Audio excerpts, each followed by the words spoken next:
Meditations by Marcus Aurelius, Stoicism. Yep. You've referenced Stoicism multiple times, not getting emotional, thinking rational. Yep.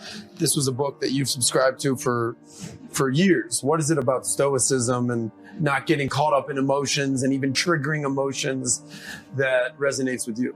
Well, emotions are feedback. The idea that men don't feel emotions is incorrect. We feel emotions. I would actually argue we feel emotions with certain emotions stronger than women. I would argue that we feel heartbreak stronger than women. I would argue we feel anger like a woman could never understand. I would argue we are extremely emotional. Rage, pure rage. It's feedback. So when you get the feedback, it's all about how you internalize it and how you process it, right? It's having, Stoicism's not feeling emotions. It's feeling the emotion and going, okay, why is this happening? How much does this really matter? What's the most intelligent move on the chessboard? I'm not even that good at chess, right? My father was a grandmaster. I'm like 1800 even. I'm okay. I was a child chess prodigy, but I stopped playing chess professionally when I was like 8. So I'm as good now as I was. In fact, I'm worse now than when I was 8. I've never taken any lessons or anything properly since. My mother and father broke up. We moved to England. My dad stayed in America. Lost my chess coach, and England didn't have a chess infrastructure. America had a chess infrastructure in the lower income schools. My dad used to go to the ghetto schools because he was black, go to the black schools and teach them how to play chess. So we had a big infrastructure. You peaked at 8. I peaked at 8, yeah. But chess is a fantastic game because in the game of chess, there's no luck.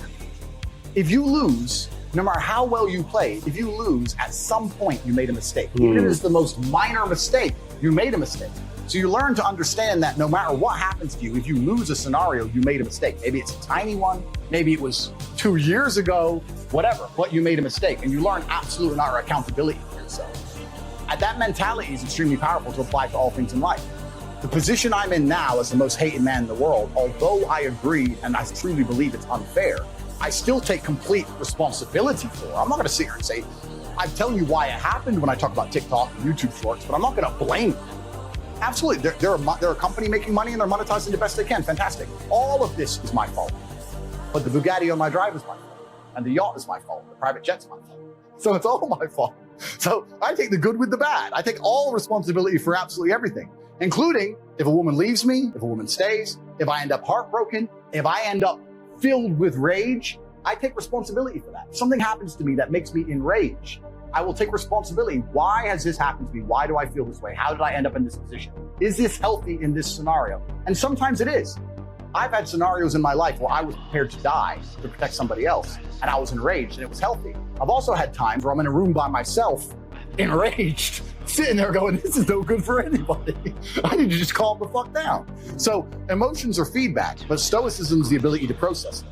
And that's what you need to learn as a man. You're never gonna be able to turn them off. You're gonna feel them. You have to learn how to process them and turn them into a positive.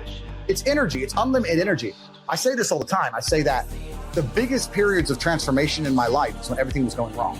When my life was going good, I'm not a hedonistic person. I don't do drugs. I don't gamble. I don't do prostitutes. I don't do anything that hedonistic. But I'll certainly go on the yacht with a bunch of women I know and chill and have some vodka. When life's smooth, then it's semi-hedonistic, pretty relaxed. But when I make my biggest progress, when I really change who I am and change the world, that's when everything's fucked. When things go wrong, or I'm feeling things I don't want to feel, or bad things are happening, that's when I'm like, okay, I currently cannot sleep. I've completed the day's tasks. I've tried to go to bed. I can't sleep. More shit has to be done. That's when the amazing things happen in my life.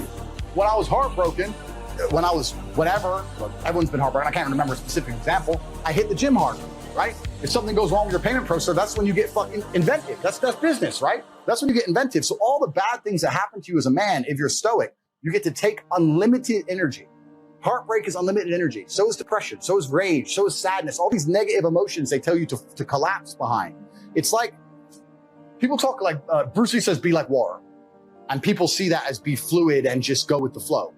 I disagree. If you're like water, you're necessary for life. You are scary when you're enraged. You're powerful. You're beautiful when you're calm. You're so many things when you're like water, right? So if I'm enraged, it's like water behind a dam. You just got to put the dam in place, and you got to get the turbo, the hydroelectrics put in. Don't tsunami your life. Put the energy somewhere. My hand behind my back as well. I had nothing in it. I had nothing in it. Who knows what's back there? You had to do something, right? So They're looking at me and they're like, fuck's sake. He thought he'd say sorry and he didn't. Now what do we do?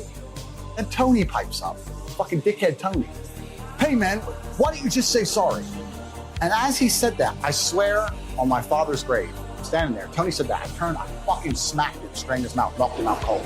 Tony, Doug. Tony, my own friend, my own teammate against the six.